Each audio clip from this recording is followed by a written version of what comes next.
Hello.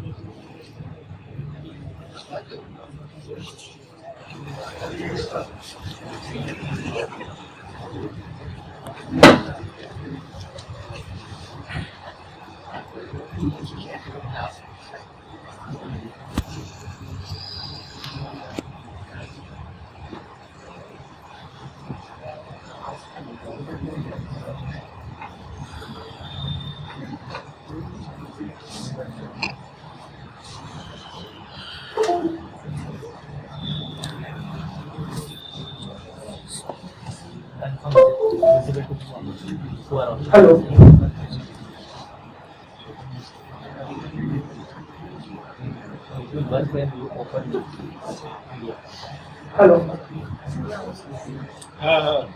Hello. Is it audible? Yes, yes. Is it visible? Yes.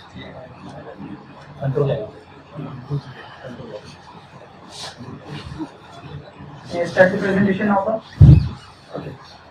First of all, good afternoon, everyone. I, Snehal Burani, the author of the paper Optimal Sizing, Feasibility Analysis and Major Issues of Grid Connected Solar Power Plant in Distribution Network. I am presenting this paper at conference, and my co-author is fellow colleague Mr. Hardik M. Agrawat. He is also a research scholar at GTU and staff member at lecturer Sri Teja Polytechnic, Bharuch. So my supervisor name is Professor Dr. Indrajit N. Trivedi. He is head and professor of Vishwakarma Government Engineering Please kindly share your Department. Please share the PPT. That's why I asked you to confirm with him, not with me. I have already Okay. confirmed, sir.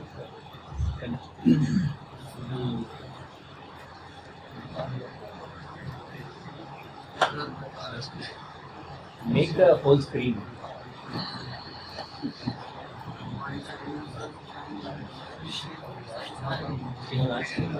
Hello, sir, is it visible?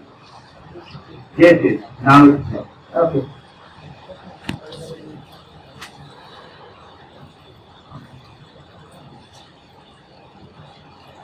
So this is the outline of my presentation. Introduction, issues with the integration of the grid, technical as well as non-technical, PVC simulation and its detailed information, Homer simulation and its detailed information, simulation and result for the comparison purpose, and conclusion, and finally the references that I have used. So, solar energy is one of the cleanest form of the energy available in the plenitude and in the free of cost. The uneasy growth of any country nowadays is dependent on the how you use the fossil fuel resources as well as the developing or renewable trending energy resources. So the popularity of these non-conventional energy resources has excelled due to environmental concerns and depleting fossil fuel resources, increasing energy demand, etc.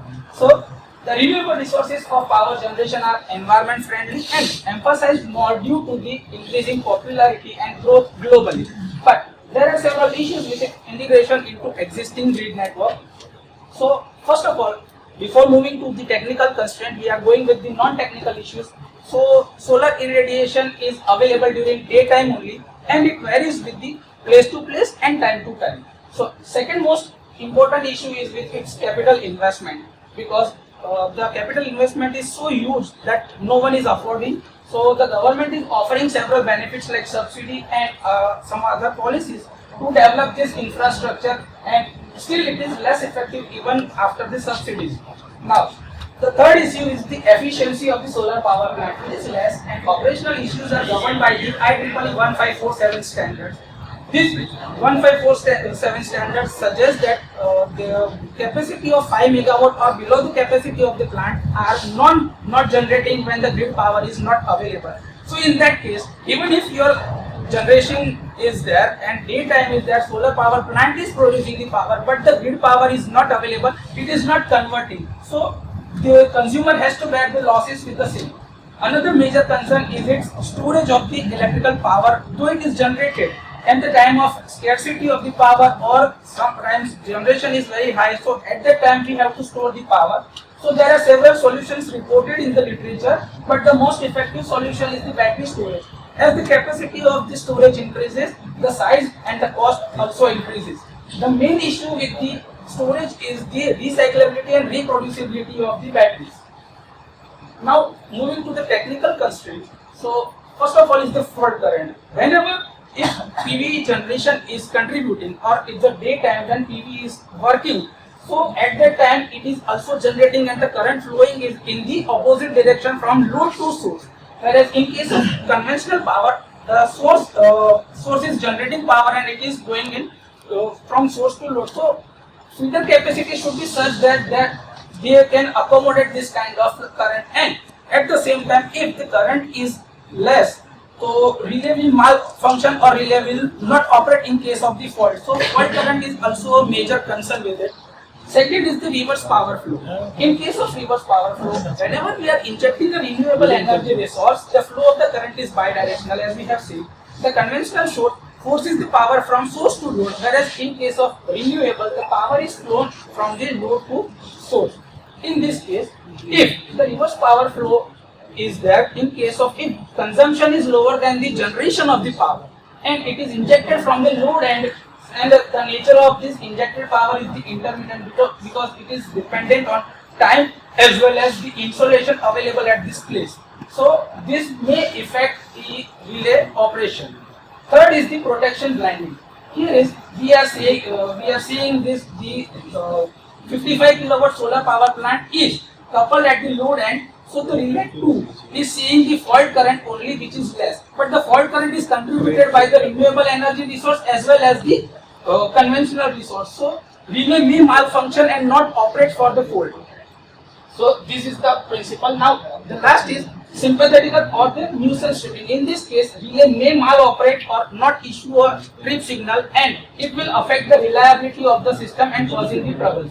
So now moving to the simulation part, we have used PVSys and Homer simulation software. PVSys is the software which is widely used for the solar energy simulation, and we have selected a location Sri KJ Polytechnic Bharuch, and its coordinates are given as before. The second important parameter is the daily load demand that we have to consider for installing the solar, but it is not possible to continuously getting the load consumption details. So what we have done is we have taken the solution of that, the average consumption, by verifying the monthly bill given by the distribution company. Second is the solar power generation also depends on the several location specific parameters like availability of land, physical installation, temperature and wind pressure, also the albedo and clearness index, and everything are considered while we are doing with the simulation work.